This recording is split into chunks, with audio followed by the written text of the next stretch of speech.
ओम नमो भगवते वासुदेवाय।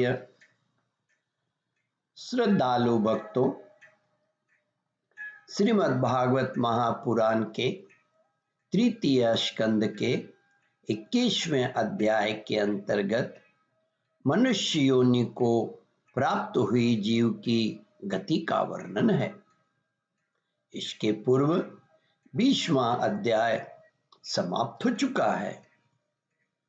जहां तक अब कथा श्रवण कर चुके हैं उसके आगे का प्रस्तुतिकरण करता हूं। श्री कपिल देव भगवान कहते हैं, माताजी, जब जीव को मनुष्य शरीर में जन्म लेना होता है तब वह भगवान की प्रेरणा से अपने पूर्व कर्मानुसार देह प्राप्ति के लिए पुरुष के वीर्यकण के द्वारा स्त्री के उदर में प्रवेश करता है। वहां वह एक रात्रि में स्त्री के रज में मिलकर एक रूप कलल बन जाता है। 5 रात्रि में बुद्बुद रूप हो जाता है। 10 दिन में बैर के समान कुछ कठिन हो जाता है और उसके बाद मांसपेशी अथवा अंडज प्राणियों में अंडे के रूप में परिणत हो जाता है। 1 महीने में उसके सिर निकल आते हैं। 10 मास में 2 मास में 2 मास में हाथ, पांव आदि अंगों का विभाग हो जाता है और 3 मास में नख, रोम, अस्थि, चर्म, स्त्री पुरुष के चिन्ह तथा अन्य छिद्र उत्पन्न हो जाते हैं। माताजी, 4 मास में मांसादि 7 धातुएं पैदा हो जाती हैं। 5वें महीने में भूख प्यास लगने लगती है और 6ठे मास में झिल्ली से लिपटकर वह दाहिनी कोख में घूमने लगता है।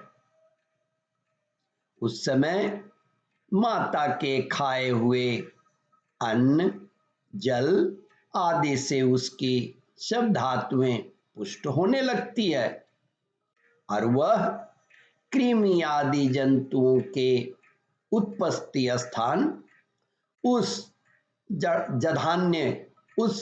जधन्य मलमूत्र के गड्ढे में पड़ा रहता है।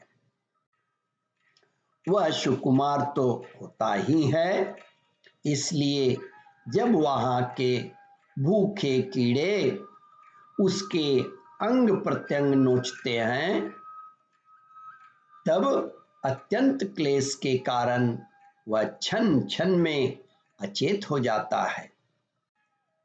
माता के खाए हुए कड़वे, तीखे, गरम, नमकीन, रूखे और खट्टे आदि उग्र पदार्थों का स्पर्श होने से उसके सारे शरीर में पीड़ा होने लगती है।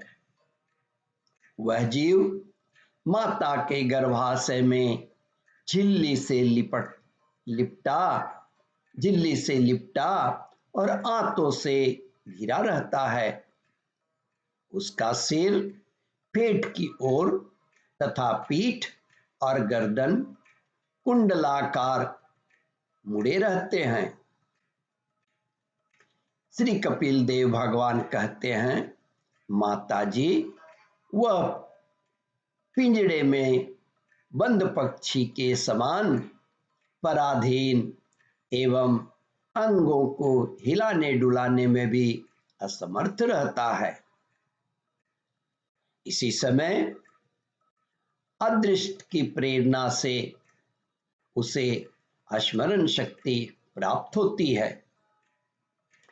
तब अपने सैकड़ों जन्मों के कर्म याद आ जाते हैं और वह बेचैन हो जाता है तथा उसका दम घुटने लगता है। ऐसी अवस्था में उसे क्या शांति मिल सकती है। सातवां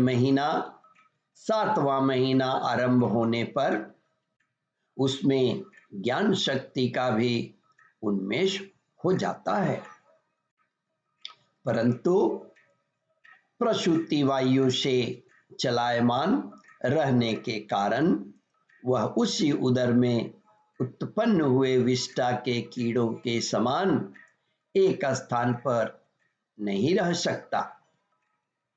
तब सप्त धातु में स्थूल शरीर से बंधा हुआ वह देहात्मदर्शी जीव अत्यंत भयभीत होकर दीनवाणी से कृपा याचना करता हुआ हाथ जोड़कर उस प्रभु की स्तुति करता है जिसने उसे माता के गर्भ में डाला है।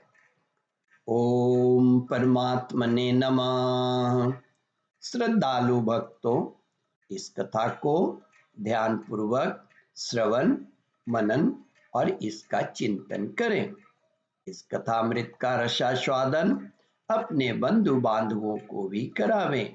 इस वीडियो को शेयर और सब्सक्राइब करें। ओम परमात्मने नमः।